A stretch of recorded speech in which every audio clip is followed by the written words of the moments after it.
Hey guys, it's Mr. Brown. Tonight we're going to do the video lecture for Arthur's Last Battle on page 20. This is a particular favorite of mine. I've been a devotee of Arthurian literature ever since I was a kid. So this is probably my favorite story in the whole book.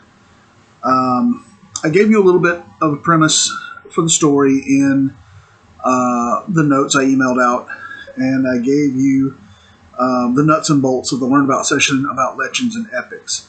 But what I want to focus on tonight is a little bit more on the historical aspects of the story, and give you some more backstory, some more detailed backstory, so that you know a little bit better what we're in for, and then I'll do the reading.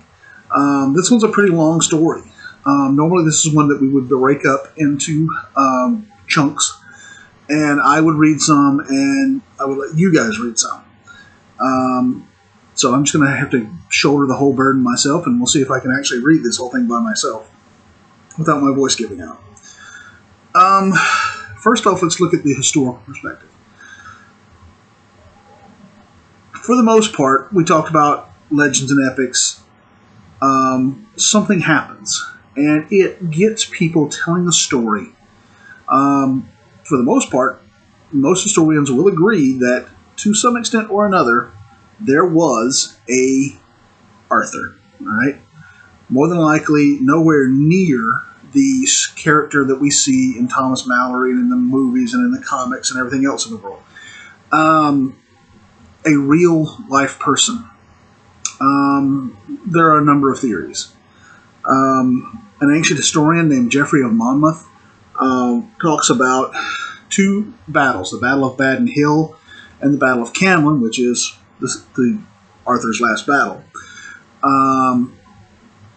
But Monmouth isn't exactly a reliable historian. It's several centuries after Arthur's time, which is around the time of the Anglo-Saxon invasion. And he frequently embellishes. What he doesn't know, he makes up. So he's not the most reliable chronicler. There are other historians who mention Arthur as a soldier or a general. And some historians believe that he may be an amalgamation of a number of different historical figures that, through people telling stories, myths and legends growing, changing, they get combined into one person, Arthur. All right. A new theory that some people like and some people will scoff at is that Arthur was possibly Roman. If not Roman, then someone trained and educated in the Roman fashion. The use of cavalry against the Anglo-Saxons is one thing in particular that the Romans had over the Anglo-Saxons, because the Anglo-Saxons didn't have cavalry. And Roman cavalry wasn't that great, but they did have it. From this, you can possibly get the growth of the legend of King Arthur. We go from a Roman soldier, perhaps, or a Briton trained in the Roman fashion, who stays behind after the Romans pull out during the Anglo-Saxon invasion and fights for his home, using Roman battle tactics, including cavalry. And from this, we get the Knights of the Round Table, right? Unless somebody builds a Wayback Machine, we're never going to know. Unless we find, the secret diary of Arthur Pendragon, or something like that, we're never going to know. Now, as to the backstory, like I said in the email, there are literally hundreds upon hundreds of King Arthur stories that have been written. Dozens of movies. He's a character in Marvel and DC Comics. Boom Comics has a great series out right now called Once and Future, which tells a rather horrific story about the return of King Arthur. I'll get into that a little bit later. Cartoons, Disney Sword in the Stone, you name it, it's out there. Arthur is probably the most pivotal legendary figure of England. But, America being a child of England, child of many nations, but primarily the child of England, he's incorporated into our mythology and our culture and our folklore as well. I couldn't walk onto just one King Arthur story and give you all the details because there are so many stories and so many details. So what I'll try to do is I'll try to just give you a general overview of how to set up this last battle by going back to the beginning and telling you one of my favorite versions of the story. All right. It begins with the Anglo-Saxon invasion. The Romans and the Britons are trying to fight them off. The Romans realize it's impossible, and they write Britain off. They decide that it's no longer even worth trying to hold on to this most remote outpost of the Roman Empire. This is also around the time period where the Roman Empire is in serious decline. So they pull out, and they leave Britain to the Anglo-Saxons. The Britons still continue to try to fight them, but they're spending as much time fighting over what the Romans leave behind, fighting amongst themselves, as they are fighting against the Anglo-Saxon invaders. So the Anglo-Saxons are having a pretty easy time of it. They just more or less roll right up the eastern and southeastern coast of Britain. One person seems to recognize the threat. A mysterious figure known as Merlin, believed to be a wizard or an enchanter, or in some cases a witch or a demon. He appeals to all the British lords, the kings of Britain. There are many kings, a king of each particular area, trying to get them to unify, trying to get them to unite and fight against these invaders, but they all ignore him, all consumed with their own desires and wants and hatreds and feuds. So recognizing this particular weakness, and this kind of goes back to the Seven Deadly Sins, Merlin appeals instead to those more negative and base emotions. He plays on their vanity, their pride, their hatred, their arrogance, their greed, to get them to compete. He offers them a competition. Compete against each other, and whoever wins in a tournament of arms will be the High King of Britain, the King of Kings, and will command the loyalty and armies of all the petty kings of Britain. And together, maybe unified, the country can drive out the Anglo-Saxon invaders. This they agree to. They wouldn't work together for any other reason, but they'll agree to promote themselves, thinking that, of course I'm going to win. They meet at a spot of Merlin's choosing, and they do battle against each other. Basically, you've seen maybe something like Medieval Times or a Renaissance fair, something of this nature. Old movies, knights jousting against each other, but they don't just joust, they can also fight on foot, that sort of thing. One knight stands out head and shoulders above everybody else. A brutal warrior named Uther Pendragon. Not Arthur, Uther. All right? Uther. And Uther is exactly the kind of guy you'd want on your side in a fight. He is a bear of a man. He is extremely skilled in personal combat, and he is a good tactician. He's a good general, a good military commander. He's also one of the most worthless excuses for a human being it would ever be your misfortune to come across.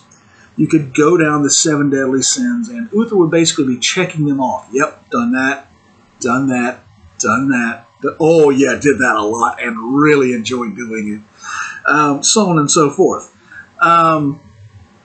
He's a monster, really. And he basically wins the tournament. Some of the lords, some of the petty kings keep to their word, and they agree that they will acknowledge Uther as their leader. Some of them say, oh, heck no. I didn't know it was going to be him. If I had known that, I'd have never agreed to this to begin with. Um, so instead of the fighting dying down for a little while, the fighting amongst the Britons themselves, for a little while, it actually gets worse, with basically two sides unifying. The one side supporting Uther, the other side supporting, well, anybody but Uther. All right. And the Anglo-Saxons, in the meantime, are just continuing to roll the country up like a cheap rug.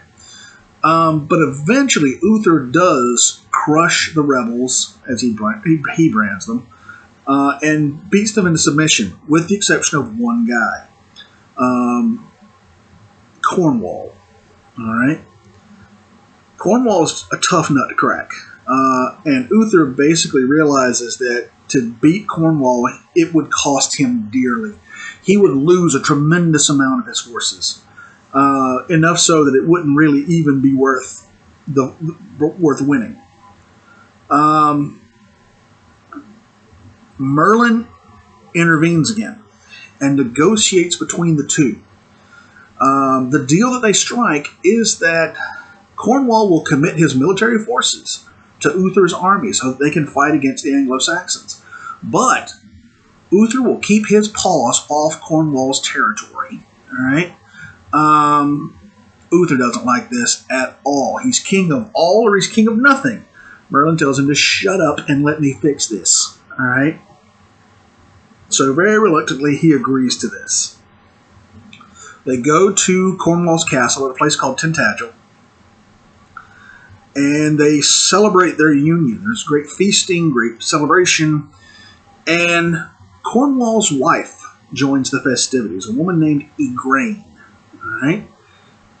Igraine is absolutely gorgeous. All right?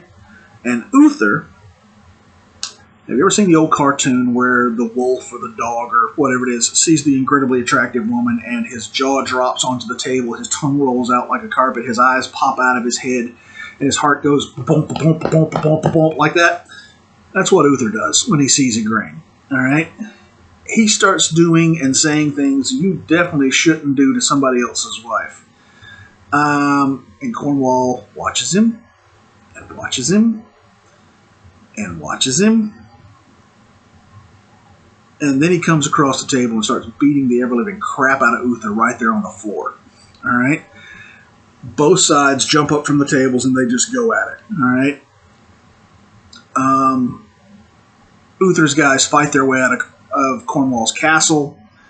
And Uther goes to war with Cornwall, not to get control of his territory, not to get control of his army, but to get Igraine. He throws all of it out the window for his lust for this woman.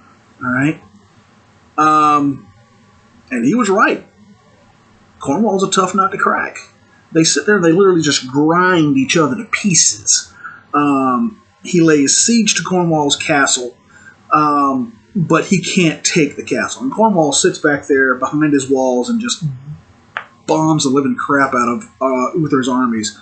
And they're just tearing each other to shreds. And in the meanwhile, here come the Anglo-Saxons, still rolling in fat and happy, with very little opposition. Eventually, Uther goes to Merlin and asks him for help. Merlin tells him what he can go do with himself. All right? Years to build this alliance, and you throw it away in seconds for a woman? For petty lust? But Uther begs and begs and begs and begs. You don't understand. I have to have her. I must have Igraine. I will do anything to have Igraine. Merlin looks like he's about to tell him what he can go do with himself again, and then he says, anything. Anything at all I ask for, you will give it to me. Yes! Obviously Uther is not thinking, all right? At least not with this, all right? And he swears to Merlin anything that is his to give, he will give to Merlin. All right? Merlin says, done. All right?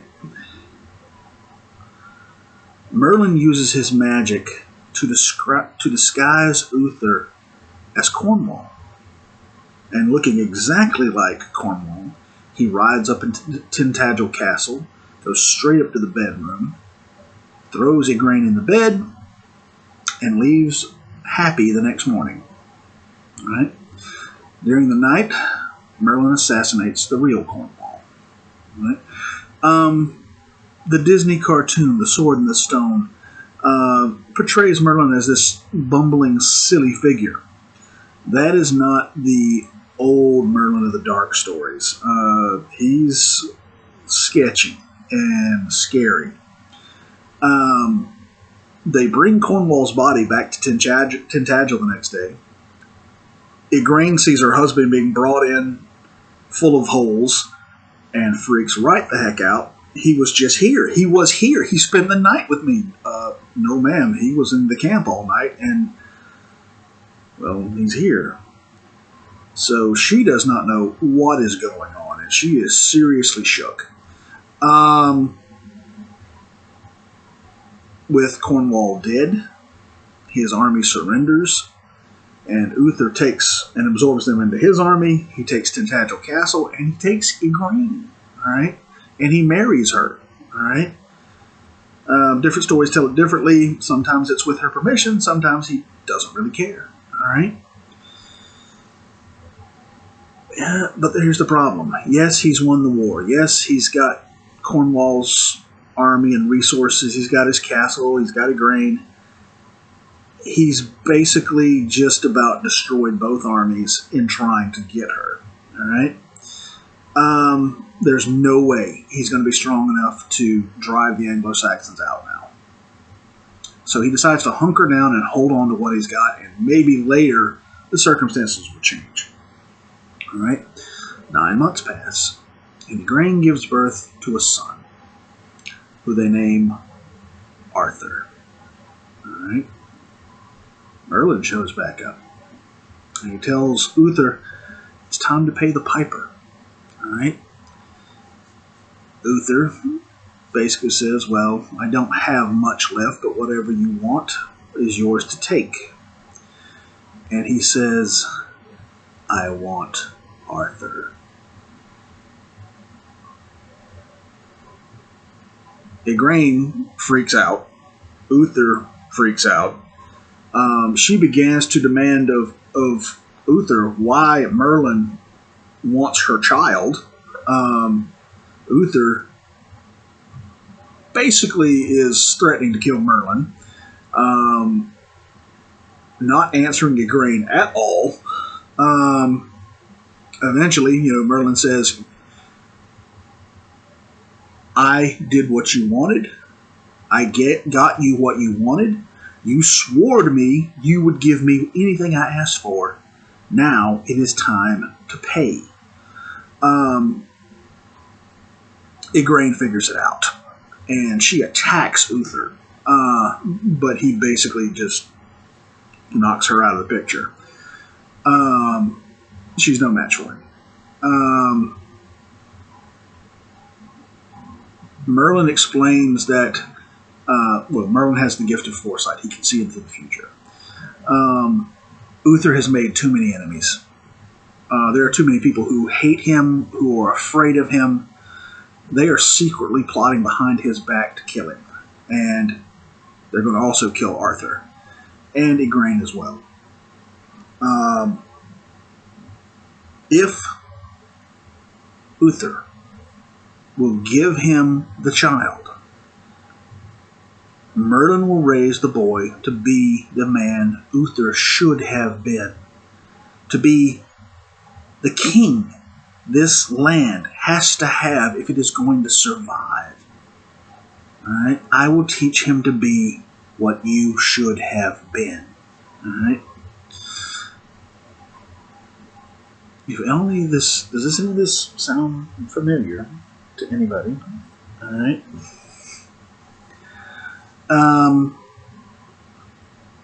Very reluctantly, the child is given up. Shortly thereafter, Uther is killed. Some versions, Igraine lives. Some versions, she does not. Most versions she does not. Merlin gives the boy to a Roman knight named Ectorius, or Ector, and tells him to raise the boy as if he was his own son.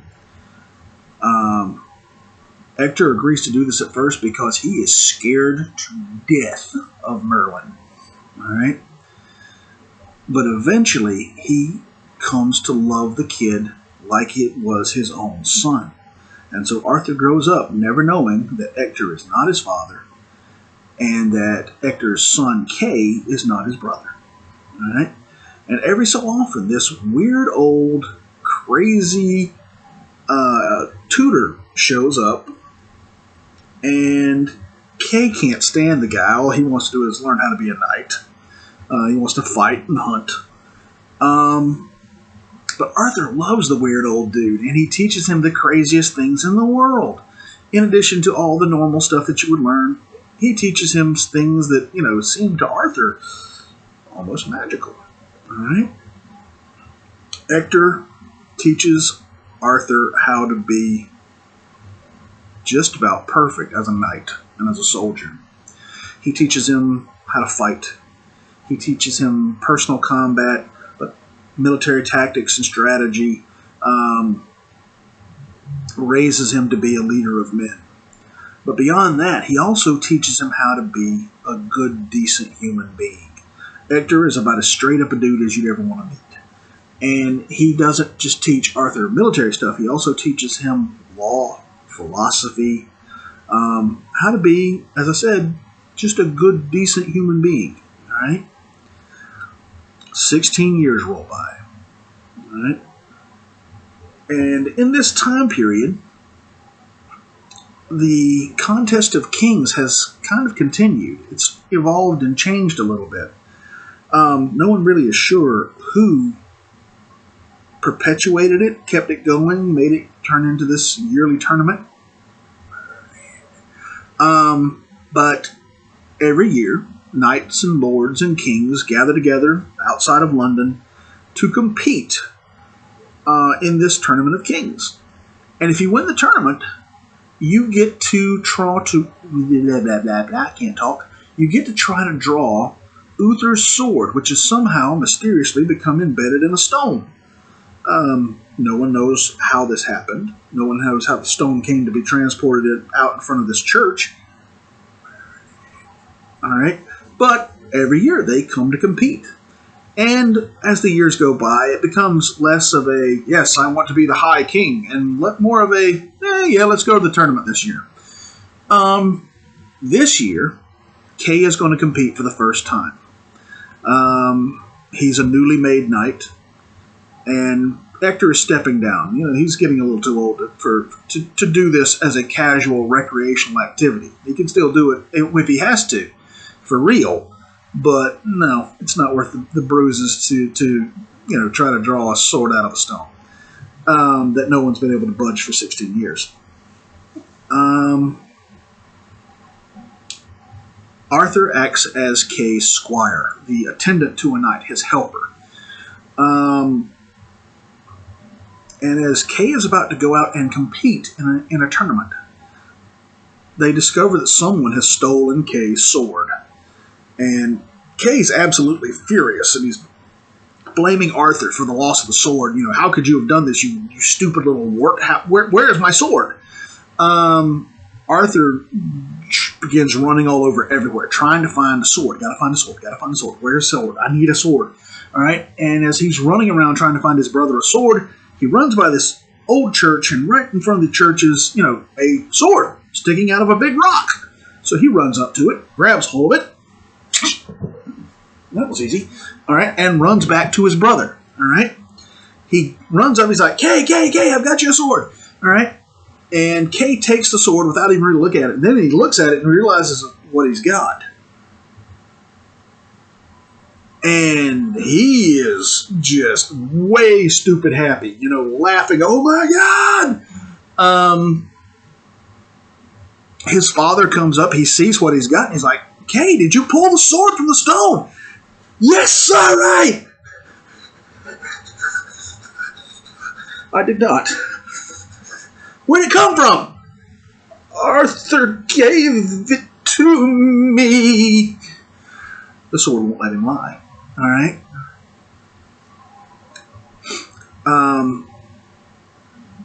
Kay turns to Ector turns to Arthur. Arthur, you pulled the sword from the stone. I didn't mean to. I mean, he needed a sword. All right. Put it back. Go put it back right now. All right. So he takes the sword, and the three of them go to the church, and Arthur sticks it back in the stone. All right. Ector's like looking at him. All right, pull it out again. Slink.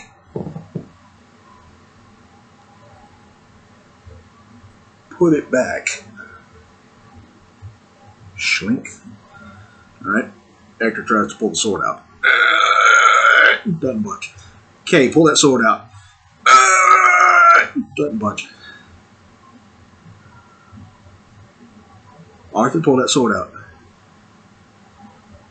I don't want to. Pull the sword out, boy. Slink. And they do this several more times. Slink, slink, slink, so on and so forth. By this point, there's a fairly big number of people who have noticed what is going on, and they're surrounding them, and they're starting to murmur, and they're starting to realize what has happened. All right, whoever pulls the sword from the stone is supposed to be the High King of Britain, the one true king, and here's this kid doing it effortlessly. All right, and Arthur's starting to get real nervous because all these people are like, you know. Remember, he's 16. All right. Some of the other knights and lords who were supposed to be competing in the tournament, they get wind of what's coming, and they come running up, and they're like, "Stand aside! I, Urians, will pull the sword from the stone."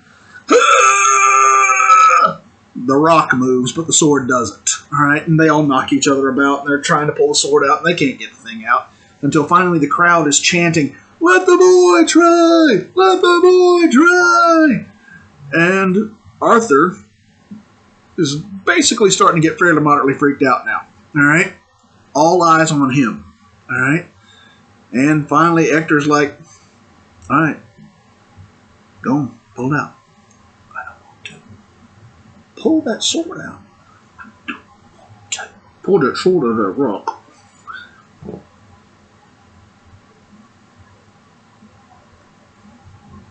Slink. All right? And the crowd goes wild. All right? Half of them are losing their marbles because they're happy. Half of them are freaked out. Well, I'm about half three halves, but you get the idea. And some of them are looking at him like, how do I turn this to my advantage? Some of them are looking at him like, I need to kill him as quickly as possible. All right? Merlin steps out from the crowd.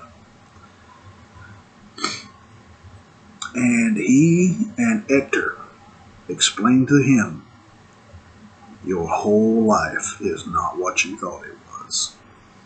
Alright? He learns who his parents are. He learns who Ector and Kay are. And he loses it. He runs through the crowd, hides. Eventually, Merlin and Ector track him down. Merlin tells him, you can't ignore this. It is your destiny. Only you can save Britain from its enemies. Only you can unify the people and bring this island to a state of peace and justice and happiness such as it has ever known. And Ector tells him, I don't know anything about that. I took you in at first because I was afraid of Merlin. And later, you became my son. Alright? All I know is that you are a good man with the capacity to be a great man. And I don't know what the future holds. But I promise you this. Every step of the way, your brother and I will be there. You will not face this alone. And between the two of them, they convince him to go back. Alright? A meeting of the lords is arranged. And the story is told. Some of them are of the generation of Uther. They remember the first tournament. And some of them know Ector. They trust him. They knew Arthur, and they thought he was Ector's son. Right? Some of them, many of them, agree that they will follow Arthur as their king. And some of them say, no, I knew his father, his real father, and I knew what sort of man he was. Apples don't fall far from trees. I will die and go to hell before I'll follow that bastard boy. Alright? So again, Civil War. Only this one's not as bad as the last one. It lasts about maybe 5 years. And more often than not, Uther, with Ector and Merlin to advise him, is able to convince people, I am not the son of Uther. He's my biological father, but in every way that matters, Ector is my father. Alright? And he's able to win hearts and minds where his father would have had to have crushed skulls to get obedience. That's not to say that there are some who will not give in, and those he does have to go to war with, but it's nowhere near as savage an affair as the war that his fathers fought. And by the end of this 5-year period, Arthur's got an army that his father would have drooled over, right? And he goes to war. Depends on who's telling the story. 5 years, 10 years. They slowly go to war with all these invaders: the Angles, the Saxons, the Picts, the Jutes, the Scots, everybody. The Irish. And if they can't drive them out entirely, because by this point you've had a couple of generations of Anglo-Saxons who this is their home now, they would have no idea where they're supposed to go back to. They at the least are able to contain them and force them into treaties whereby basically they will stay in their territories and not make war upon the Britons. All right. At the end of this, along this period of time, this age of wars, Arthur meets many of the men who will become his most trusted friends and companions, the Knights of the Round Table. Amongst them, he meets the man who will become his best friend and champion, Lancelot du Lac, Lancelot of the Lake, arguably the greatest knight who ever lived. All right. He also meets the woman who will become his wife, Guinevere. All right. He also finds out that he has a sister, a child of Igraine and Cornwall, named Morgan. All right. And Arthur is delighted to find out he has a sister, a blood relative. And they get to know each other, and they come to love each other very much. All right? She becomes as much an advisor to Arthur as Merlin or Ector. And her sons become Knights of the Round Table. The oldest of them is named Gawain. All right? And he becomes, probably after Lancelot, probably the second Knight of the Round Table. All right? Finally, the wars end, and there is peace. All right? And they have about maybe 5 years of good peace, 5 or 10, depending again on who's telling the story. Arthur's probably at this point about 30 to 35 years old. All right? That time period, he's getting up there a little bit. All right? And for a while, it's good. Right? The knights become, Arthur's knights and his armies become not agents of war, but peacekeepers, almost law enforcement. The knights basically become what we call knights errant, and they travel about meting out justice and doing what good they can throughout the realm of Britain. Right? A great castle is built called Camelot, which becomes Arthur's capital. Right? And then the rot sets in.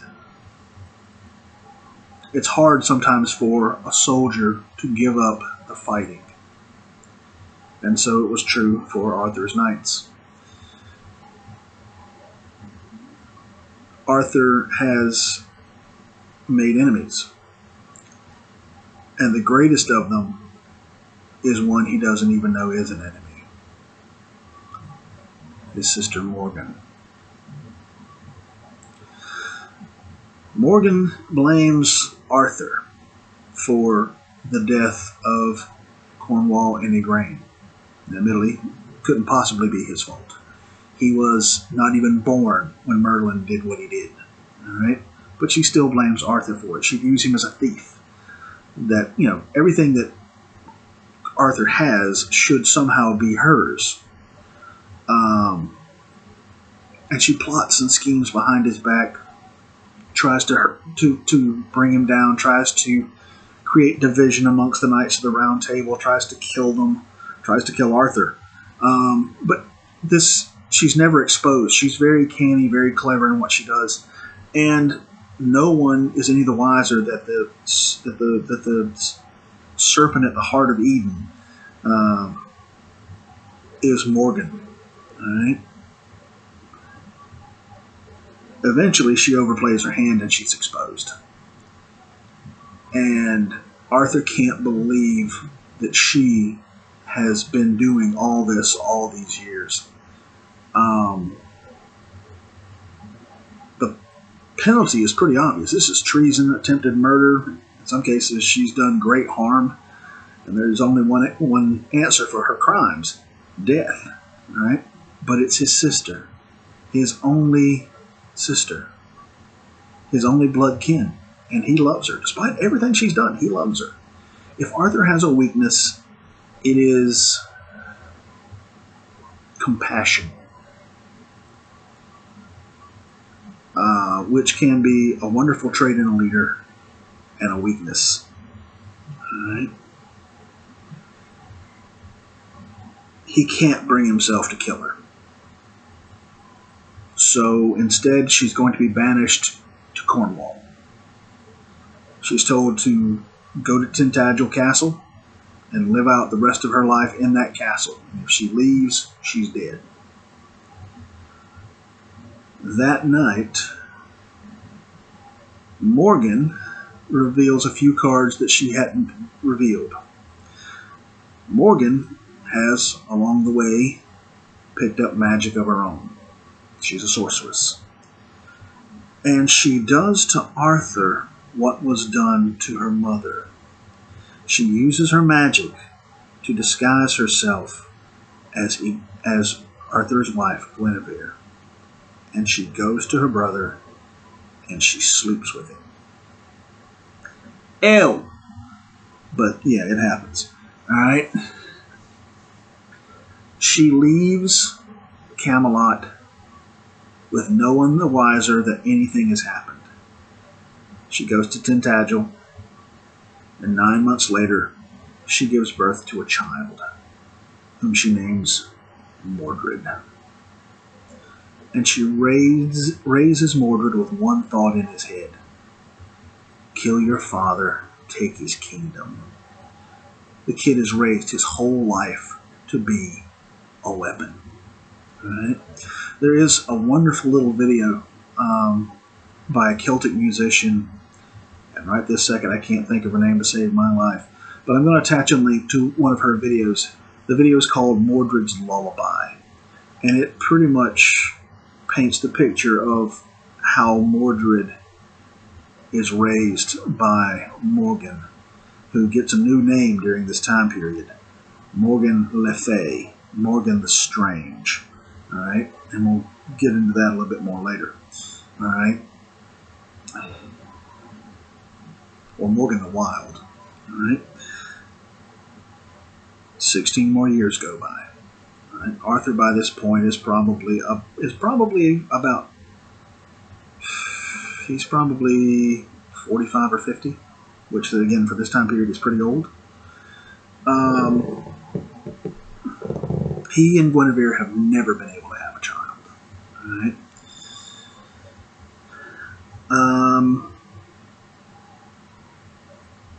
One day, Mordred shows up at Camelot.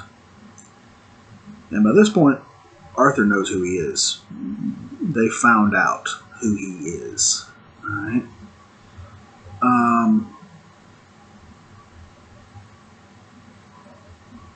And Mordred asks to meet with the king. And with a lot of protesting from people, Arthur eventually agrees to meet with Mordred. All right, and they talk. All right, this is their first meeting, the father and the son. And Mordred tells Arthur, "All my life, I've been raised to hate you.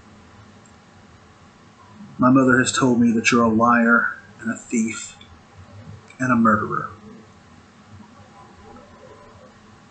And I don't know who you are at all. And I have begun to believe my mother is mad. I want to know who my father is for myself. I want to learn who you are." Now, as I said, Arthur and Guinevere have never been able to have a child.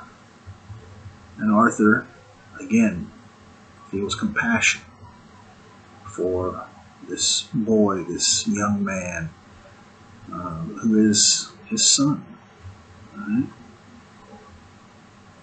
And with some reluctance and some hesitation, Arthur says, "Stay with us here in Camelot. Learn for yourself who I am. Learn for yourself who we are." Right? And he does so. And he stays for a number of years. He becomes very popular at Camelot, both as a knight and as a courtier, which is to say a member of Arthur's court. Extremely popular. He's intelligent, he's quick, excellent fighter, excellent leader, right? And soon enough, Arthur names him as one of the Knights of the Round Table, and he joins his other brothers, the other children of Morgan, as one of the key Knights of the Round Table. Right? And Arthur is very pleased. He's very happy. And he thinks maybe there will be someone for him to pass his crown on to, right? Who will keep Britain safe. Right? Guinevere, as you imagine, is not ecstatic about any of this. Right. Now, what is happening is that Mordred is finding out where all the bodies are buried, who's got skeletons in their closet, who has a beef with somebody else, right? Who's got secrets they don't want revealed, right? Camelot couldn't be destroyed by conventional warfare, but a spy can bury a dagger in somebody's back. Right? And the biggest secret he finds out is one that, depending on who's telling the story, seems to almost be a don't ask, don't tell kind of a thing. For years, Lancelot has been having an affair with Guinevere. Depends on who's telling the story as to why they're doing this. Some authors, a lot of authors, maybe even most authors, go with the idea that they just simply fell in love, right? Some go with the idea that Guinevere didn't really love Arthur like that it was a political marriage. Some go with the idea that Arthur and Guinevere do love each other, but not like Lancelot and Guinevere love each other, right? Some go with the idea that Arthur is king first, always, every minute of the day, and everything else, including husband and best friend even, um, is a very distant second. And the marriage is not a completely happy one. And so Arthur turns a blind eye to the affair, letting them find what happiness they can, knowing that he will never be able to give his wife the love and affection that she needs, and knowing that his best friend can make her happy. All right? Big, complicated stuff. All right? However it goes about. All right? Mordred exposes them in such a way that there's no hiding it anymore. There's no covering it up. There's no anything anymore. And again, Arthur's put in this no-win situation. This is treason to the king. All right? This is adultery to the king. And the penalty thereof is death. All right? So he's got to kill his best friend, and he's got to kill his wife, and he still loves both of them. All right? Mordred is right here at his shoulder saying all the right things. Father, I know you love them. I know it's Lancelot. I know it's Guinevere. And if I could think of any way out of this mess, I would tell you what to do. But the law is the law. Your law has to bind everybody, lowborn and noble alike, and king too. If it doesn't bind you, then it doesn't bind anyone. If the law is going to have any power, and if you are going to be viewed as a just king, you must obey the law.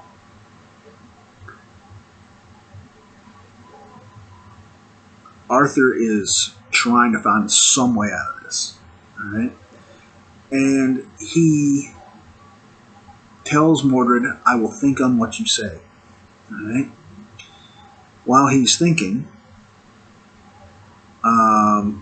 Lancelot breaks out of prison. Some versions, Arthur sends somebody to break him out of prison. He rescues Guinevere, and they escape Camelot together. Lancelot tries to get Guinevere to go back with him to his home in France, but she refuses to do so. Basically saying, we knew what we were doing was wrong. We knew eventually we would pay for it. Now that time has come, and we ourselves may not be the ones to pay for what we did. Very reluctantly, Lancelot leaves her and returns home to France. She joins a convent and becomes a nun to try to make up for what she's done. All right? Arthur is satisfied with this. He's willing to call it banishment and exile. But Mordred continues to stand at his shoulder and whisper in his ear. Not even whisper in his ear. He's telling. Perhaps that is sufficient punishment for Guinevere, but Lancelot must answer for what he's done. If you don't bring him back and put him on trial, no one will ever respect you again. Father, think about the fact that you're a cuckold. All right, a cuckold is basically a man whose wife has messed around on him. How will anyone ever respect you if you refuse to punish your wronger? That second part he doesn't really care about, but the idea of the law is definitely stuck in his head. Eventually, Mordred convinces him that he has to go after Lancelot and bring him to justice. So he mobilizes the army, and when he reveals to them the purpose of their march, to bring Lancelot back for trial, half the army rebels. All right, Lancelot was their general, and they love him even more than they love Arthur, which Mordred found out, all right, and arranged for all this to happen. All right? And some of them refuse to fight. They lay down their weapons and go home. Some of them go to France and join Lancelot. So now, no matter what Arthur wants to do, he doesn't have the sufficient military strength to do it. All right? He can't take what's left of the army and go after Lancelot because there won't be enough troops left to protect Britain. Mordred comes to his father again and says, I have enough troops in Cornwall that I can place them at all the strategic locations and keep the country safe while you go and deal with Lancelot. All right. Arthur had hoped he had had a way out, but now he's stuck again. All right. And he says, I will go and do this thing. When we come back, I will discuss naming you my heir and prince. So Lancelot goes to France and makes war with Lancelot. Arthur goes to war and makes war with Lancelot in France. And as I told you last night in the notes for the story, just as soon as he's gone, Mordred takes over. His troops are in all the key locations. He declares himself High King. He snatches Guinevere out of the convent where she is. Says he's going to marry her, even though she's old enough to be his mom. Plus probably a little bit more. And declares himself the High King. When Arthur gets word of this, he tries to negotiate a ceasefire with Lancelot. But he does it too late, right, to stop the death of Gawain. With Lancelot in rebellion, Gawain steps up and becomes Arthur's champion, his first knight, and goes toe-to-toe with Lancelot. And they're just about evenly matched. Maybe Lancelot's a little quicker, Gawain's a little stronger, but in the end, Lancelot is just better. All right? And he mortally wounds Gawain, who was like a brother to him. And with his dying breath, Gawain begs Lancelot to try to find some way to make peace with Arthur. At this moment is when word of what's going on in Britain comes to them, and Lancelot readily agrees to give Arthur the ceasefire. All right. Arthur takes what's left of his army, goes back across the English Channel to the beaches of Dover, where Mordred is waiting for him with an army. It's a fierce battle, but Arthur gets the upper hand. And before he can destroy Mordred's army, they retreat. They retreat outside of London. They fight again, and again Arthur gets the upper hand. But again, Mordred retreats before the final blow can be struck to destroy Mordred's army. Right? I'm going to take a little pause, get something to wet my whistle because my throat's really dry from all this talking, 53 minutes worth. And then I'm going to read Arthur's last battle for you. All right? Give me 1 sec. Okay, I'm back. And let's start the reading on page 21. My hands are clean, washed, and sanitized, so I should be fine scratching and wiping my nose. Allergies are about to kill me. All right? Mordred had fled away westward, and as he went, he raided the lands of those who would not join him. But there were many in the days that followed who did join him, for fear that the thing had gone too far for them to expect mercy from Arthur now, or because they chose the usurper's lawless rule, or simply because they loved Lancelot for his sake would draw sword for any leader who was against Arthur, which was the saddest reason of all. Yet there were as many who took up their arms and came in to fight for the rightful king. So when the High King also hurried westward in pursuit of his traitor son, there was little to choose for size and strength between the two war hosts. As they ride from London, both sides are rebuilding their armies, and just as many are joining up with one side as the other.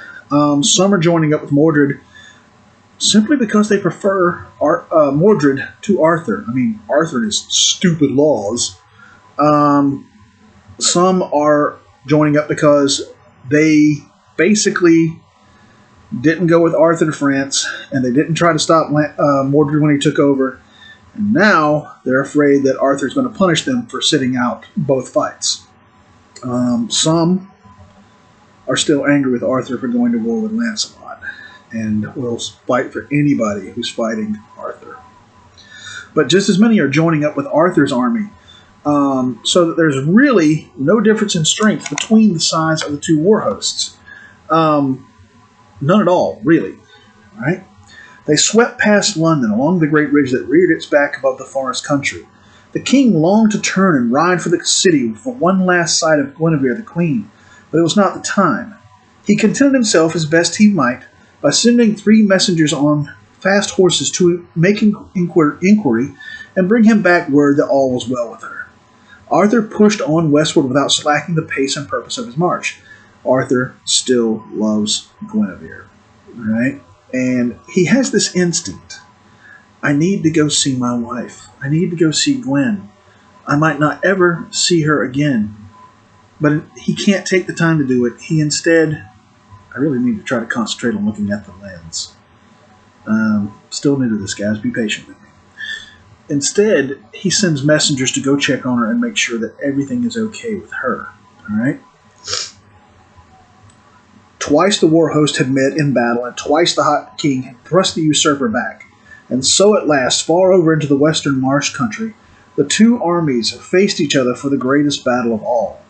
They were camped on opposite sides of a level plain, bleak and open, among the wet woods in their first springtime green, and the winding waterways of those parts. And when Arthur asked of an old woman who came into to sell eggs and cheese in the royal camp, "Old mother, is there a name of this place?" she said, "Aye, this is the plain of Camlan." And when Arthur hears Camlan, he gets the big saucer eyes. All right? That night, when all things had been made ready for the battle that must come the next day, Arthur lay in his tent and could not sleep. Beyond the loop-backed entrance, where his squires lay, the open plain stretched away like the dark sea to where the enemy watchfigures marked its furthest shore. The hushing of the wind through the long grass and the furze scrub sounded like waves. His mind seemed full of whirling memories. The sea sound sank and changed into the whisper of reeds round the margin of still water. Still water. Lake water lapping. And Merlin standing beside him on the day that he received his sword Excalibur. Merlin's voice in his ears, again, across all the years between, saying, "Over there is Camlan, the place of the last battle. But that is another story for another day, as yet far off." All right? Arthur has known about Camlan pretty much his entire life. All right? At one point when he was a young man, there was a battle close by here. And in this battle, the sword that Arthur pulled from the stone, his father's sword, the sword of Britain, Uther's sword, was broken. All right? Merlin got him a replacement, the mystical sword Excalibur. All right? We're going to get more into that later. It's a common misconception that Excalibur is the sword in the stone, but that is not the case. In fact, Excalibur came from somewhere else, and we'll get to that later. We've talked about how Merlin knew the future. And so he tells Arthur, this is the place, many years from now, where you will fight your last battle. Right? This is the second piece of foreshadowing, that Arthur is not going to have a happy ending, if the title didn't tell you that. The first was the instinct to go see his wife, like he was never going to see her again. This, he remembers. When the old woman tells him, Camlan, he knows exactly where he is, and he remembers what Merlin told him all those years ago. This will be the place you fight your last battle. Now, if you're a guy who's lived the life that Arthur has lived, and you find yourself in a place like this, probably what's going through your mind at this particular point is, this is where I'm going to die. All right? Now the day was here, waiting beyond the darkness of this one spring night. A night that was dark indeed, the doom he had accidentally caused so long ago, when all unknowing he fathered Mordred was upon him, and upon all that he had fought for, and tomorrow he and Mordred must be the death of each other. And what of Britain after that, torn in two with the sea wolves and the men of the north waiting to come swarming in again? So he's not afraid of dying. That's a thing that he's lived with since he was about 16 years old, the possibility of death in battle. That's Tuesday, all right? He's worried about his people. He's worried about his country. If I die, the buck stops with him. There's nobody else.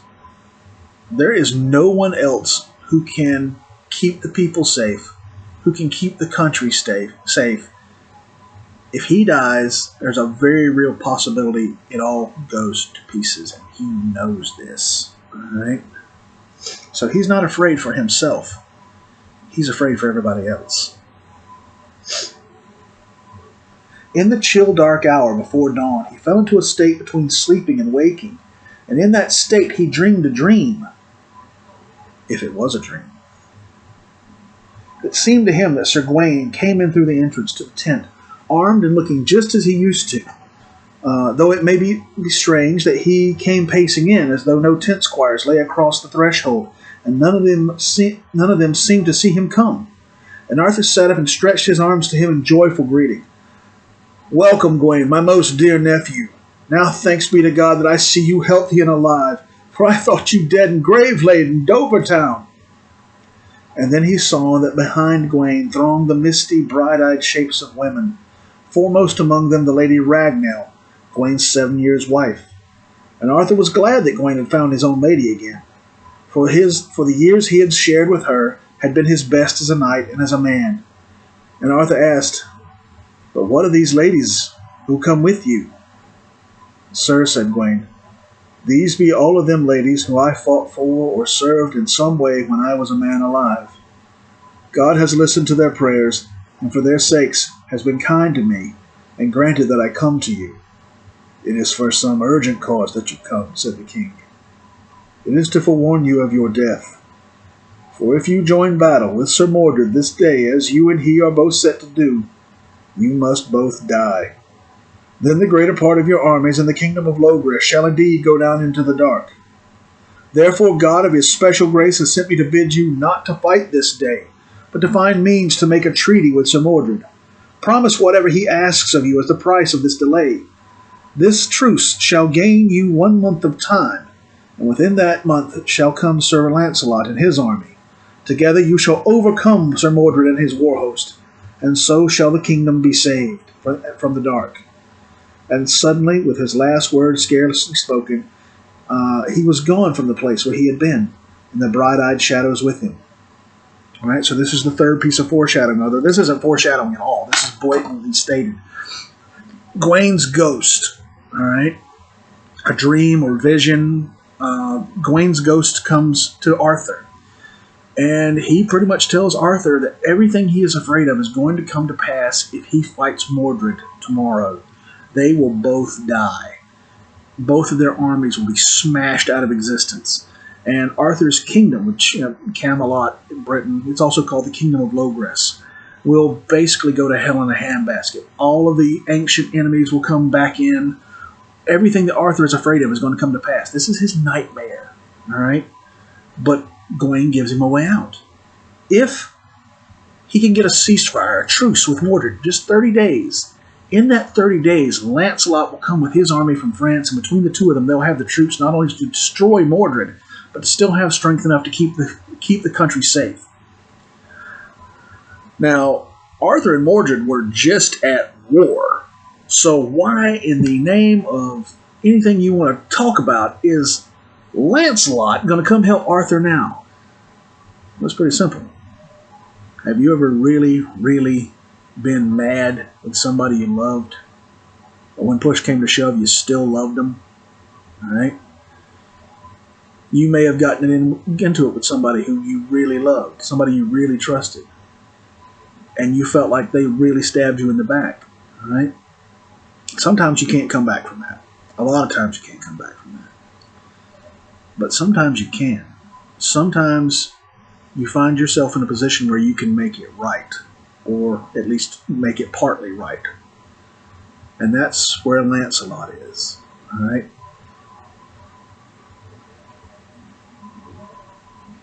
If there's a way, he can come to Arthur's aid and try to atone for what he did and fulfill his purpose as champion and first knight to protect his king.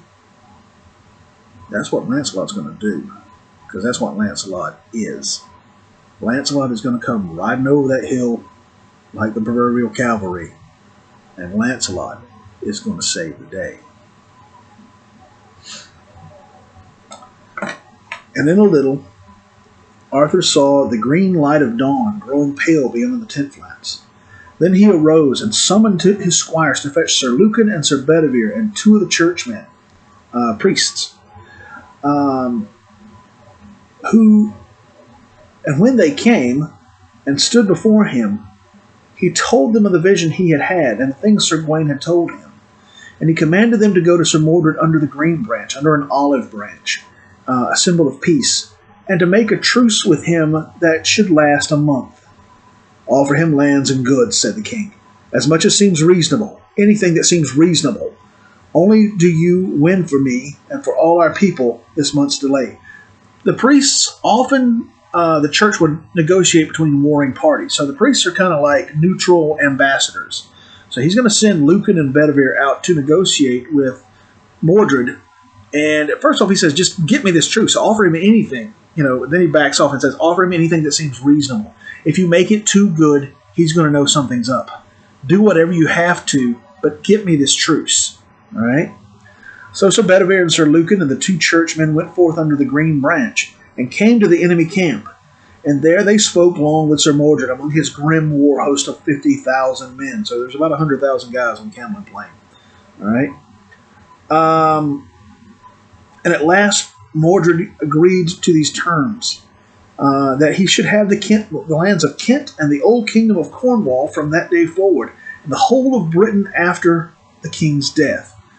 Now, Arthur said offer him anything that seems reasonable, but this still seems pretty extravagant to me. He basically has to give up something like a fifth of England to get this truce. To kind of like the southwestern portion of the island. You can look it up on a map and see what the extent of the kingdoms of Kent and Cornwall is. This is a pretty big price tag for 30 days.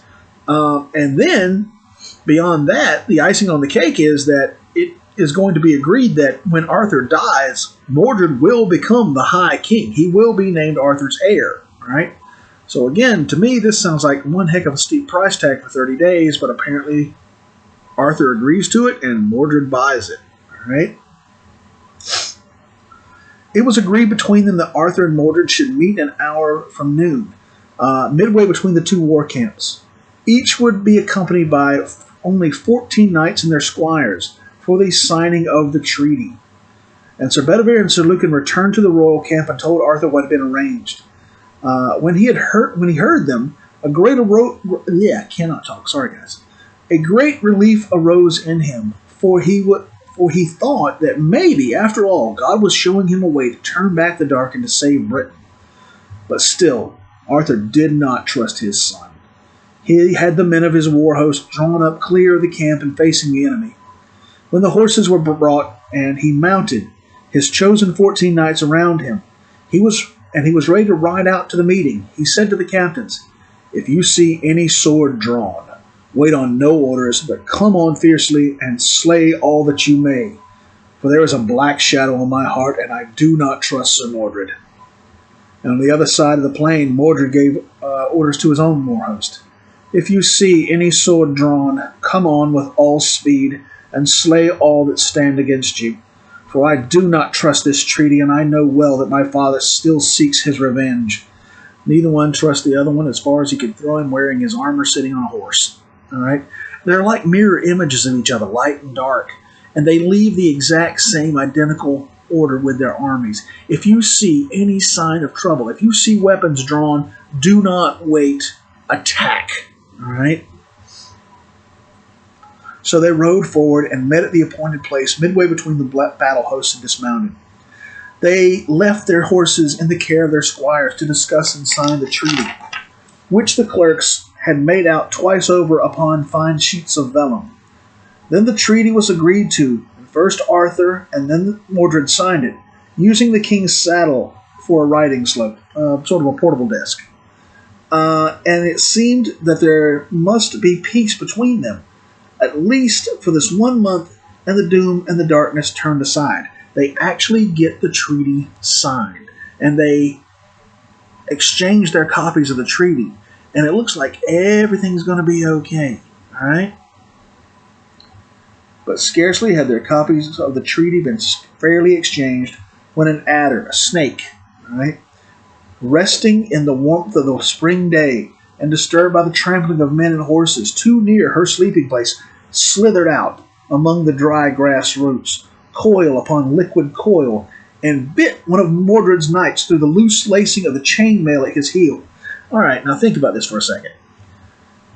Picture yourself, all right? You see a snake on the ground. You are armed. What are you probably going to do? All right? You're probably going to kill the snake, all right? This guy didn't just see the snake bit him. And when the knight felt the fiery pain, he looked down and saw the adder, and unthinkingly he drew his sword and slashed the small wicked thing in half. If you see weapons drawn, if you see any sign of trouble, do not wait for orders. Attack.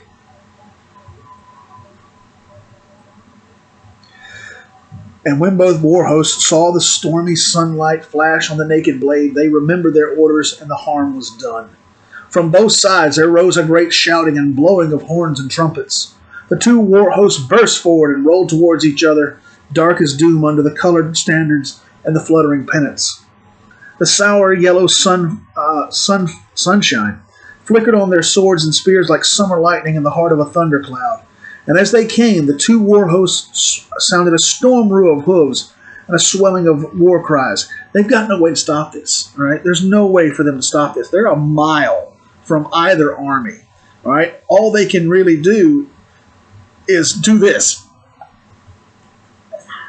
Ow! And probably from a mile away, that looks pretty bad, all right?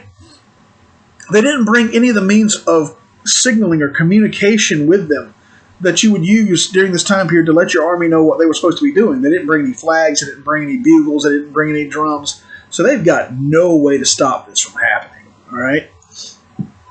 Then Arthur cried out in a terrible voice, "Alas, this most accursed day!"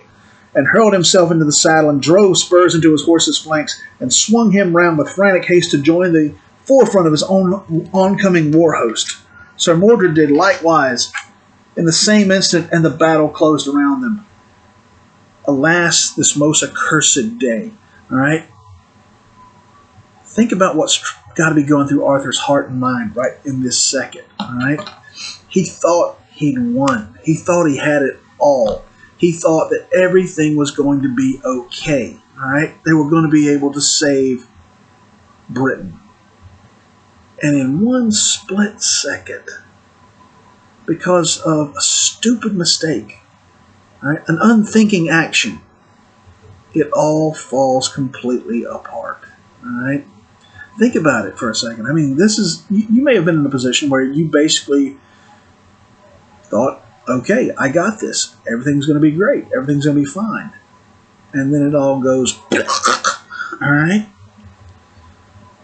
Magnify that by a lifetime. Decades, all right? For 35 years or so, he's probably about 50 at this point, all right? Old by the time period standards. He sacrificed everything. His marriage, his personal happiness, he's killed, he's sent people to die, all for one thing and one thing only: the safety of Britain and its people. Right? This is his life. Right? This is who he is. And in one split second, he knows not only is it over, not only is it dead, he has to help kill his dream. He and Mordred jump on their horses, ride back to their respective sides, turn around, and lead their forces back to battle. Literally, to kill his last hope. And the book describes what happens next as the sorest and most savage battle that was ever fought in any land of Christendom, in any Christian land. This was the worst and most terrible battle that anybody could ever remember. Right?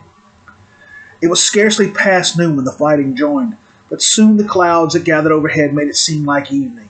The dark battle masses swept and swirled this way and that. They were lit by blade flashings, torn by the screams of smitten horses and the war shouts and death cries of men. The black cloud mass that arched above them seemed to boil as though the heart of some mighty tempest, echoing the spear tempest upon Camlin Plain beneath. And many a terrible blow was given, and many mighty champions fell. Old enemies fought each other in the reeling press. Friend fought friend, and brother fought brother. And as time went by, the ranks of both war hosts grew thinner, and more the feet of the living were clogged by the bodies of the dead. One by one, the banners and pennants that were as tattered as the ragged sky went down into the mire, and all the mire of Camlin's trampled plain oozed red. All day long, Mordred and the High King rode through the thick of the battle, and came by no hurt, so that it seemed as though they held charmed lives. And ever in the reeling thick of the fighting, they sought for each other, but never met all that black day long. And so day drew to the edge of night, and a great and terrible stillness settled over the plain. Arthur, who had had 3 horses killed under him since noon, stood to draw breath and look about him, and all was red. The blade of his own sword crimson to the hilt, and the sodden mire into which the grass had been trampled down. Even the underbellies of the clouds that had been dark all day were stained red by the light of the setting sun. And nothing moved over all Camlin Plain but the raven circling black wing against the smoldering sky. And nothing sounded save the howl of a wolf far off, and near at hand the cry of a dying man. And Arthur saw that 2 men stood close behind him. One was Sir Lucan and the other Sir Bedivere, both badly wounded. Lucan is very badly wounded. And of all the men who had followed him back from Benwick, or gathered to his standard on the march from Dover, and of all those men who had been his before they were drawn from their loyalty by Mordred's treachery, or by their love for Lancelot, these 2, leaning wearily on their swords beside him, were all who remained alive.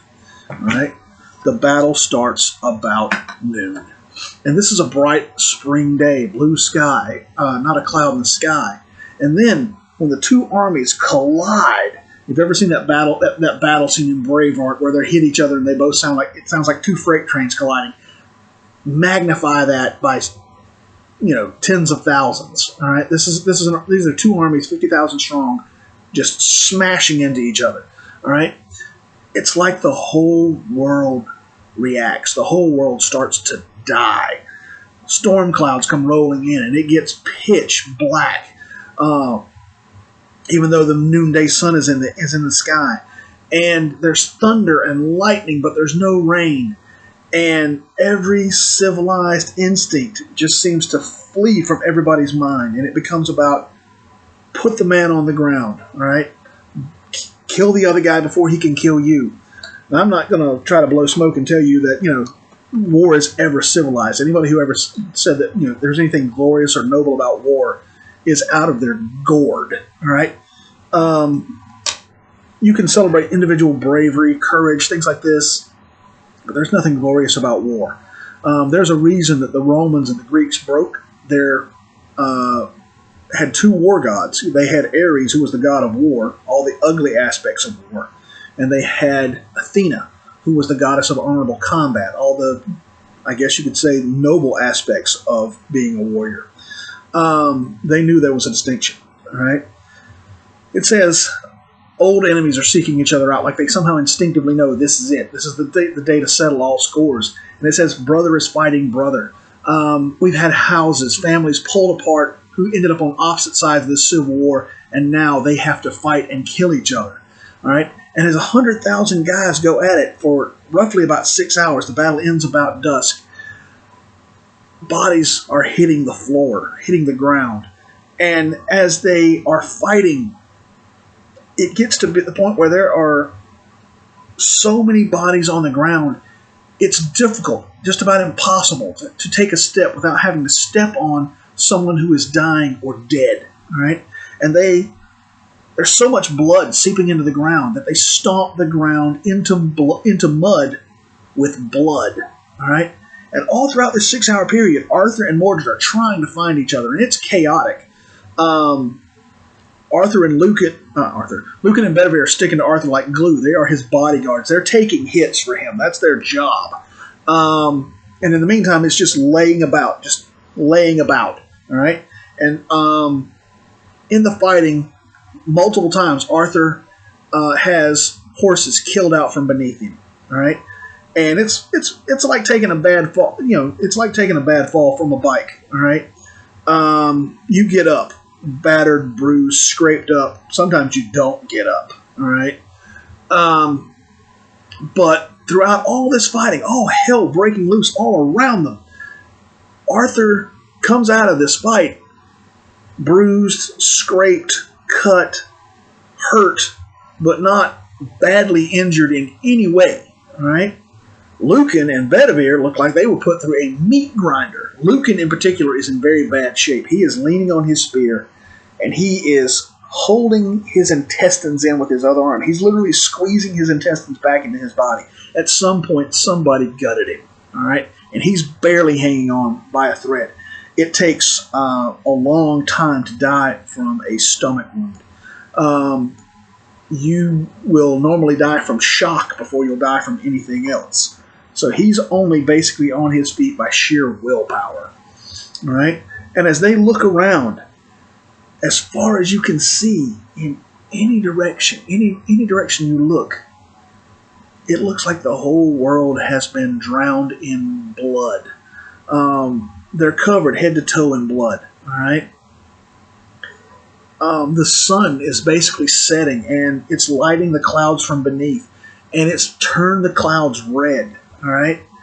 And as far as they can see in any direction that they look, it is nothing but a carpet, a sea of bodies. All right? 100,000 men.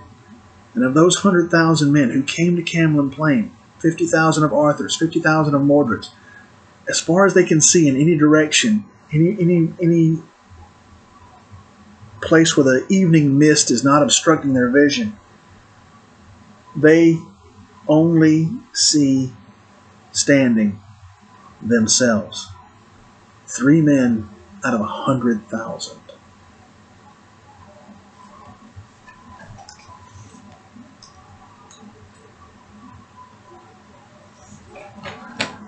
And the black bitterness of death rose in Arthur the king, and a mighty groan burst from him. That I should see this day! Grief upon me for all my noble knights that lay here slain. Now indeed I know that the end is come. But before all things go down into the dark, where is Sir Mordred who brought about this desolation? And then, as he looked about him, he became aware of one more figure still upon its feet. Sir Mordred in hacked and battered armor, standing at a little distance, alone in the midst of a sprawling tangle of dead men. Bruised, scraped, cut, hurt, but not like you'd expect somebody who went through something like this to be. Fate, all right? From the beginning, this was fated to happen. It had to come down to the father and the son. You could almost jokingly say, Daddy brought him into this world. Daddy's got to take him back out. And Arthur would not use Excalibur upon his own son. So to Sir Lucan, who stood nearest to him, he said, Give me a spear, for yonder stands a man who has brought this day into being, and the thing is not yet in between us two. Sir, let him be, said Sir Lucan. He is cursed. If you let this day of ill destiny go by, you shall justly punish him at another time. My liege lord, pray you remember your last night's dream and what the spirit of Gawain told you.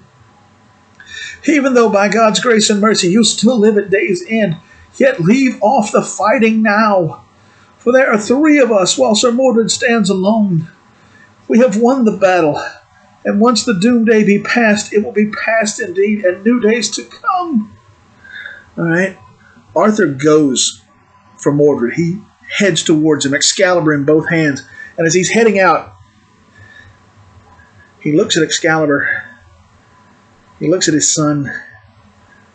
and he drops it on the ground. And he turns to Lucan and he says, "Give me that spear." All right? Why? All right? Arthur is about to be in the fight of his life against a much younger man. All right? Arthur's, again, probably about 50 at this point. Mordred is 30, 35. Skill is one thing, but past a certain point, you start to decline physically. And this is for all the marbles, right? One of them is not coming home from this, and depending on who it is, this can have a very bad ending for everybody. So instead of using the magic sword, that's name literally means cut steel, that will cut through just about anything, Arthur drops it on the ground and says, "Give me your spear." Why on earth is he doing this? All right? It has to do with the Code of Chivalry. All right? The Code of Chivalry was a knight's code of conduct, and it originates around the 1400s, 1600s, that period of time, between the 14 and 1600s. And it was a knight's code of conduct. It's more about how you're supposed to live your life, how you're supposed to conduct yourself off the battlefield. There's actually very little to do with fighting in the code. But one of the things that the code says, and there are different versions of the code, one of your extra credits assignments is to find a copy of the Code of Chivalry, all right, is that when you fight someone in one-on-one combat, you're supposed to make it as even as you possibly can. Now, as a good friend of mine, Alexi is wont to say, and as the man who taught me to fight is wont to say, if you find yourself in a fair fight, you have screwed up. You have done something terribly, horribly wrong. Fair fights are for competitions, for rules. If you find yourself in a real fight, throw fair out the window, all right? But the code says that, well, I'm going to quote Ric Flair, "To be the man, you got to beat the man," all right? Let's say you get into it with somebody, me, all right? And we are at a distance of, say, 20 feet or so, 25 feet. I am armed with a knife. You are armed with a pistol. Who's going to win this fight? All right? I'm pretty good toss, but that knife is going to travel at about 30 miles an hour, and that bullet's going to travel at about 700 miles an hour.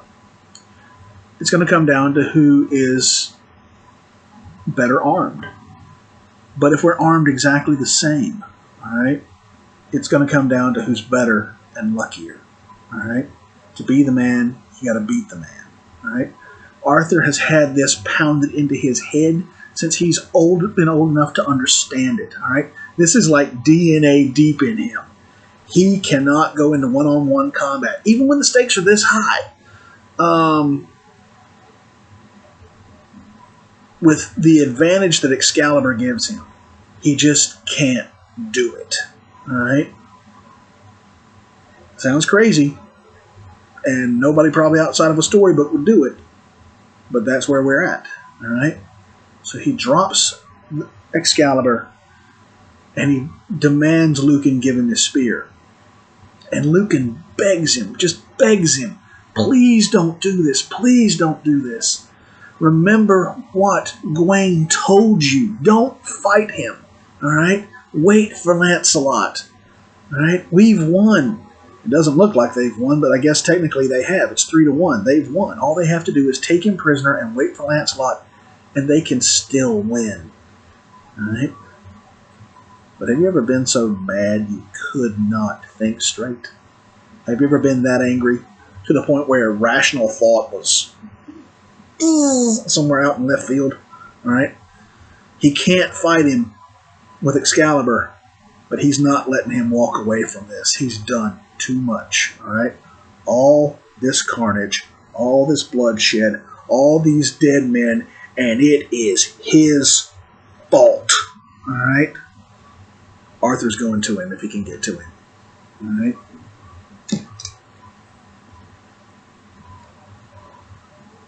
"But give me life or give me death," said Arthur. The thing is not finished until I have slain my son, and who has brought destruction upon Logres and upon all Britain, and for whom as many good men lie slain. And Sir Lucan gave the king his spear, and he grasped it in both hands and made it a stumbling run for the solitary figure. The terrible red drunkenness of battle was upon him, and he cried out as he ran, "Traitor, now is your death time upon you!" And hearing him, Sir Mordred lifted his head and recognized death, and with drawn sword came to meet him. And so they ran, stumbling over the dead, and came together in the midst of that dreadful reddened field under that dreadful bleeding sky. And the high king struck his son under the shield with a great thrust of his spear that pierced him clean through the body. And when Sir Mordred felt his death wound within him, he gave a great yell, savage and despairing. He thrust himself forward upon the spear shaft, as a boar carried forward by its own rush up the shaft of a hunter, until he was stopped by the handguard.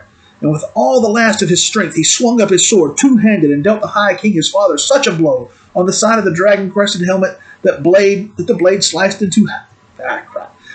sliced through helm and mail coif and deep into the skull beneath.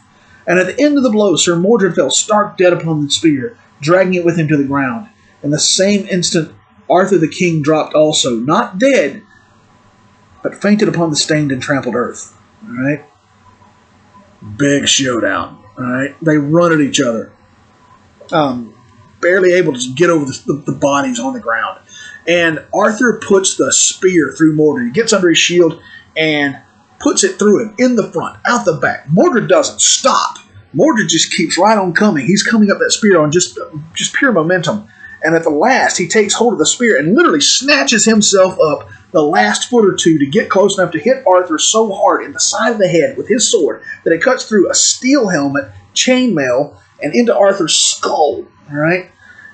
Mordred dies. You got to give the weasel props. He was a weasel, but he still went out like a G. All right? And Arthur passes out. All right?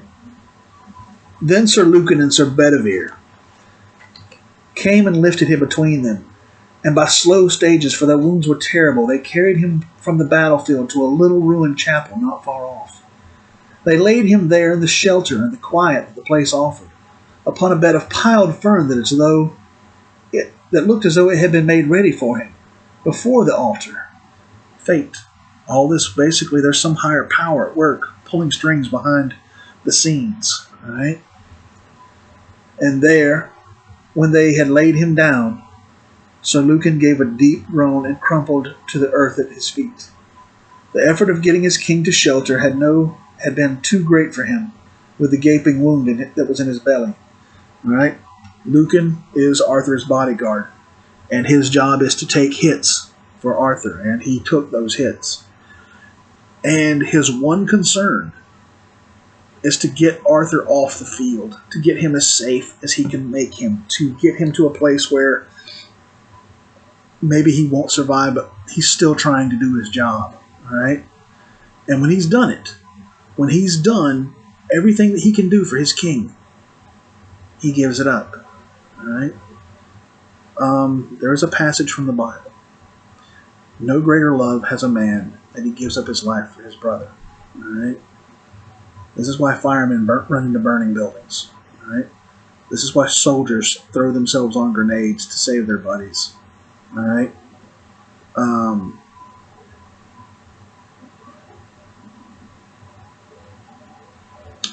Lucan, having made his king as safe as he can, at this moment, finally lets himself die. All right?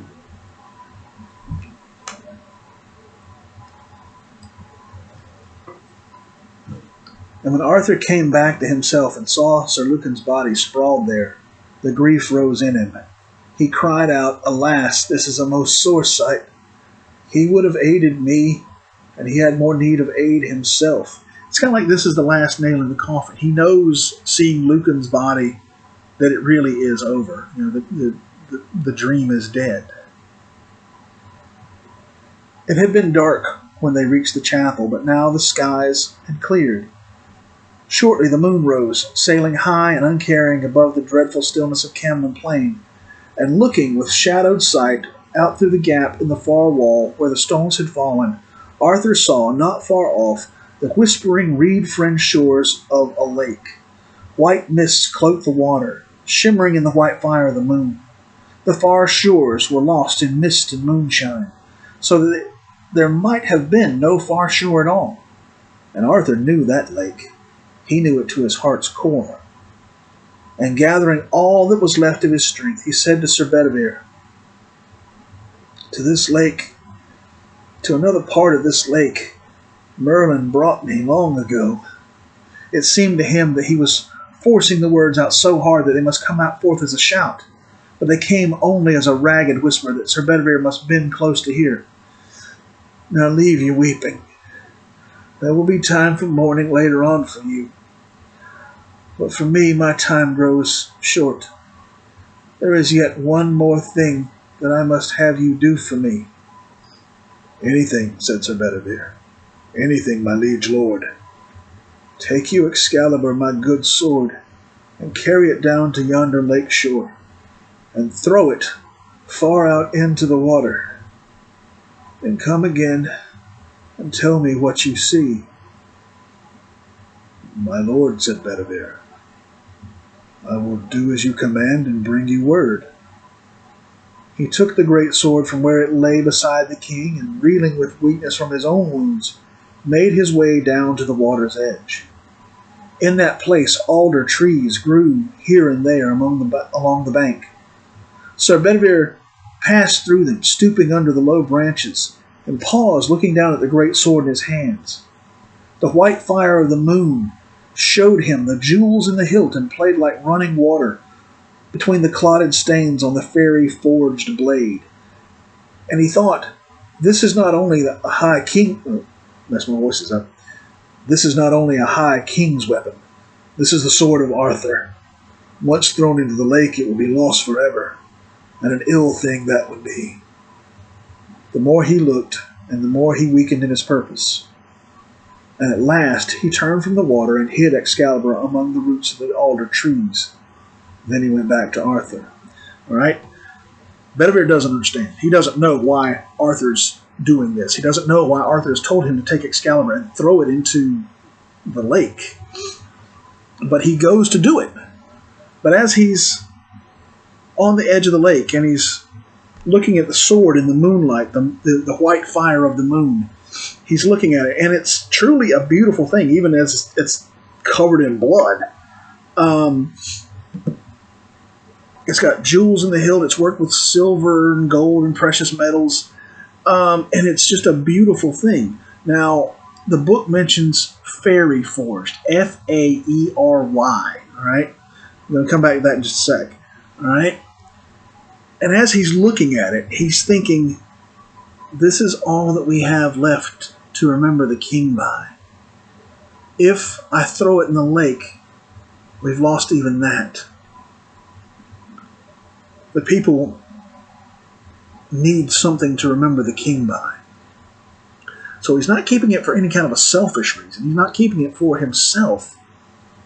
He's keeping it for the people, so they will have a symbol of Arthur. All right? Something to remember the king by. All right? And so he hides it beneath the roots of a tree. Now, fairy forged. All right? When we hear the word fairy these days, we tend to think of Tinkerbell. All right? Walt Disney has many crimes for which he must answer. All right? But in this time period and in older time periods, the fairy or the fae or the she, S-I-D-H-E, as they were called, were terrifying. All right? They could basically be divided into, I guess you could say, light and dark, the seelie and the unseelie. Some say summer, some say winter.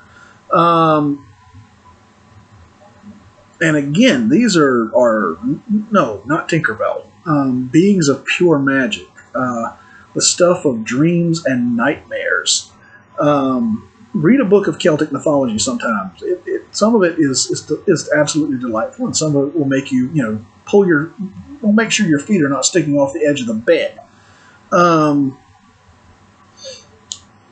Seelie, the light, or summer fae, they're not too bad, but they still, all the fae kind of look at us the same way we look at animals. If they like us and love us, they'll take care of us and almost treat us like we're one of them. All right? And if they don't love us, they'll abuse us and hurt us just because it's fun to do. All right? Merlin got Excalibur from the Fae. All right? This thing was not made by the hand of man.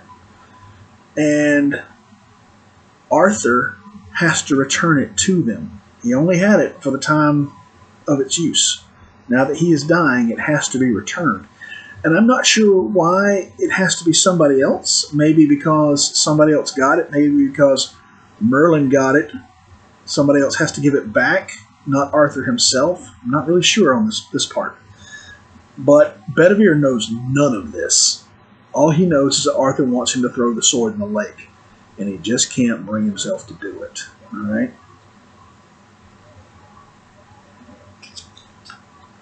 "Have you done as I bade you?" said Arthur. "It is done," said Bedivere. "And what did you see?" "Sir," said Sir Bedivere, "what should I see under the moon but the bright ripples spreading in the waters of the lake?" "That is not truly spoken," said the king. "Therefore go back to the lake, and as you are dear to me, carry out my command." So Sir Bedivere went back to the lake shore.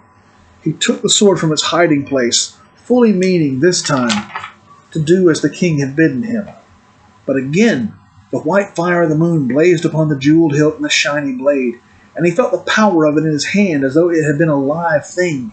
And he thought, if ever men gather again to thrust back the dark, as we thrust it back when the table and the world were young, this is the only true sword for whoever leads them.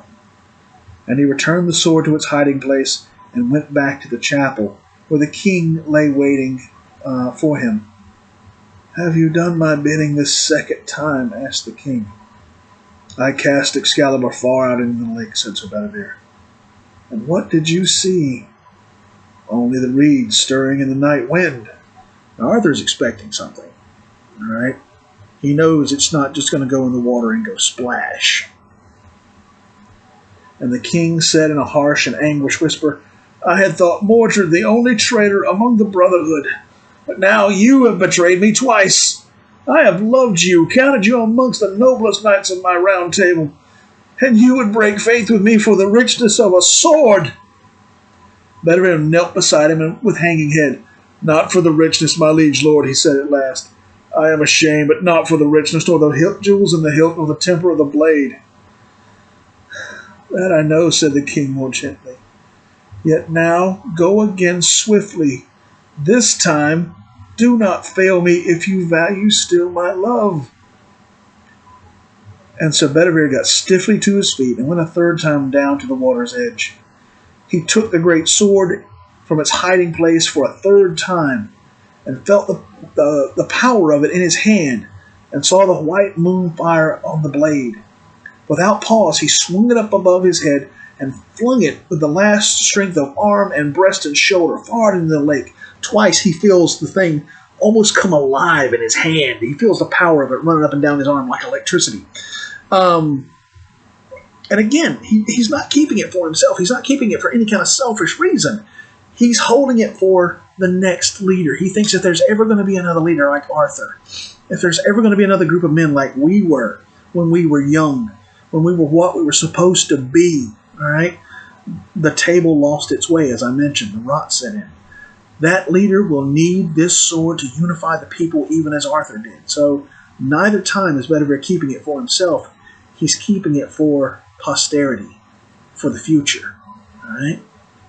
This third time, after Arthur blows up at him, as best a dying man can blow up at you, he goes and throws the sword into the lake with the last vestige of his strength almost falling into the lake himself. He's that tired at this point. All right? He waited for the splash, but there was none. For out of the misty surface of the lake rose a hand, an arm, clad in white samite, that met and caught it by the hilt. Sometimes it's the blade. 3 times it flourished Excalibur in slow, wide circles of farewell, and then vanished back into the water, taking the great sword with it from the eyes of this world, and no widening ring of ripples told where it had gone. Sir Bedivere blind with tears, turned and stumbled away to the chapel and his waiting lord. "It is done as you commanded," he said. "What did you see?" said the king. "I saw a hand that came out of the lake and an arm clothed in white samite. The hand caught Excalibur and brandished it 3 times as though in leave-taking, and so withdrew, bearing the sword with it beneath the water." Bedivere has no clue what he's just saying. All right? But basically, the sword has been returned to its guardian, the Lady of the Lake, a fairy, a summer fairy, a Seelie fairy, named Nimue, all right, who has always been a friend and ally to Arthur. All right? "That was truly spoken and well done," said the king, and he raised himself on his elbow. "Now I must leave this place. Aid me down to the waterside." And Sir Bedivere aided him to his feet and took his weight upon his own shoulder, and half supported, half carried him down to the lake shore. And there, where before seemed to be only the lapping water and the reeds whispering in the moonlight, a narrow barge draped all in black lay, as though it waited for them within the shadows of the alder trees, and in it were 3 ladies, black-robed, and their hair veiled in black beneath the queenly crowns they wore. And their faces alone and their outstretched hands showed white as they sat looking upon as they looked up at the 2 on the bank weeping. And one of them was the Queen of Northgalis, and one was Nimue, the lady of all the ladies of the lake, and the third was Queen Morgan le Fay, freed at last from her own evil now that the dark fate pattern was woven to its end. Where there was nothing there before, now there is this barge, this boat, and on the barge are these 3 queens. Northgalis, too long a story to get into, doesn't really affect our purposes at all. Don't even worry about her. She's not on the test. Nimue, of course, is the Lady of the Lake, the sword's guardian. And of all people, Arthur's sister Morgan. All right? Morgan has, and it depends on who's telling the story, repented of her evil ways and come to try to help her brother here now at the end of all things. Also, pay attention to her name, Morgan le Fay. Morgan the fairy. All right? Some versions of the story say she's part Fae, that she's part, she's one of them. All right?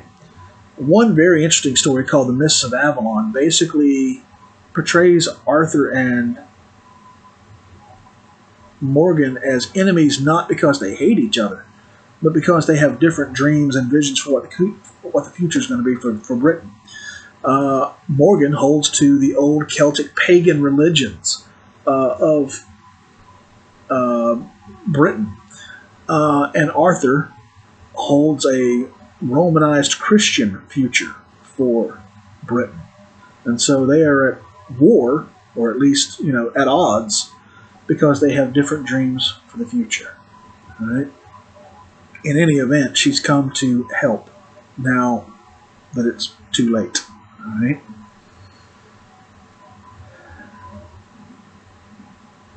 "Now lay me in the barge, for it has been waiting long for me," said Arthur. So Bedivere aided him down the bank, and gently lowered him to the hands of the 3 black-robed queens, who made soft mourning as they received him and laid him down. And the Lady of the Lake took his battered head into her lap, and kneeling beside him, Queen Morgan le Fay said, "Alas, dear brother, you have lingered too long from us, and your wound has grown chilled. You waited too long. There's nothing we can do here, all right? My feeling has always been that if Bedivere hadn't hesitated, that this could have gone very differently. That they were waiting for the sword to be returned. And when the sword was returned, they could act. But as Morgan says, they waited too long. All right? And the barge drifted out from the shadows under the alder trees, leaving Sir Bedivere standing alone upon the bank. And Sir Bedivere cried like a child left in the dark, "Oh, my lord Arthur, what shall become of me now that you depart and leave me here alone?" And the king opened his eyes and looked at him for the last time. "Comfort yourself and do the best that you may. for I must be gone into the vale of Avalon for the healing of my terrible wound. One day I will return in time of Britain's sorest need, but not even I know when that day may be, save that it is afar off. If you hear no more of me in the world of men, pray for my soul. All right. The barge pulls away, and Bedivere, he really sounds like a little child. Daddy, where are you going? What am I supposed to do? And Arthur tells him, pray for me. All right. He tells him that they're going to take him to Avalon, the home of the Fae. All right. And that he's going to sleep and be healed of his terrible wounds. And that when he is needed again, in some terrible, far-off future that even he doesn't know when it is, Britain's hour of sorest need, he will return. All right?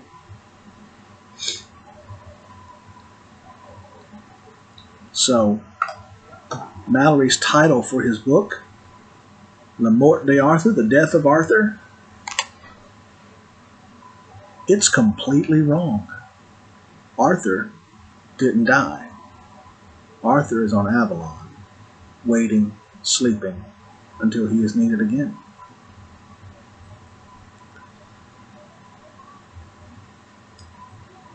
And the barge drifted on into the white mist between the water and the moon, and the mist received it, and it was gone. Only for a little Sir Bedivere, straining after it, seemed to catch a low, desolate wailing of women keening for their dead. And then that too was gone, and only the reeds whispered on the desolate lake shore. Right? Thus ends the Battle of Camlann, Arthur's last battle.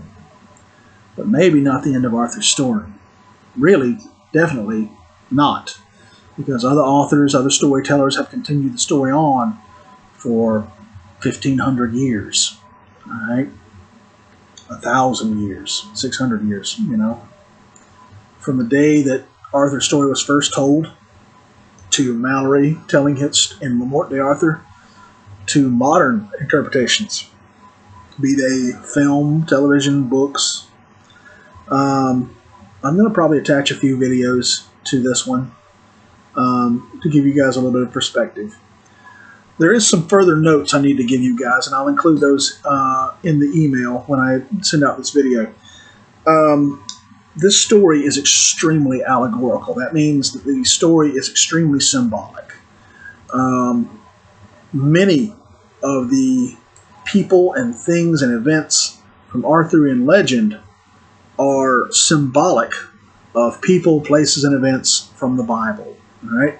For instance, Arthur, the High King of Britain, the King of Kings, who sacrifices himself for his people, promising that one day he will return to save them in their hour of darkest need. Sound familiar?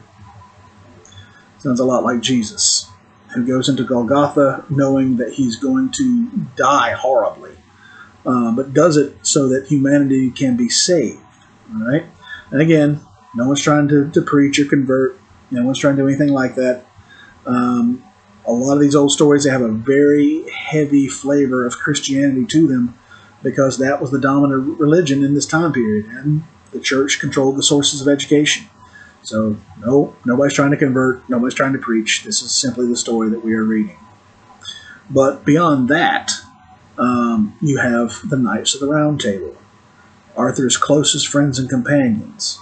These guys are symbolic of the 12 apostles or disciples, Jesus' students who carried on his ministry after he was gone. All right? From amongst the brotherhood of the Knights of the Round Table, there arose a traitor, Mordred. And from amongst the disciples, the apostles, there also arose a traitor, Judas Iscariot, who sold Jesus to his enemies for 30 pieces of silver. All right? Beyond that, there's a bunch more, but for instance, the Battle of Camlann itself, the last battle between Arthur and Mordred for control of Britain, the Battle of Armageddon, the last battle between God and the devil for control of humanity. All right? And a simple little one, the Camlann serpent. Where else have we seen a snake come slithering along and screw up everything. The serpent and Eve. All right. I will type these up so that you guys can see them more clearly, and so that you can have they'll be there if you need them. You want to watch the video again. I really hope you enjoyed this one because it's one of my absolute favorites. As always, I remain at your disposal. Please, guys, please, you've got to be sending me some work. All right. If you don't, this isn't going to work. All right. I know the whole world seems like it's turned upside down, and it has. I know. I'm as freaked out as everybody else is.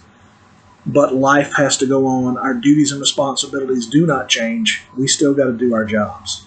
All right? So please send me your work. I have never begged students to send me work in my life. I just did it for the first time. I won't do it again. All right? Contact me if you need me or have any questions. Have a good weekend.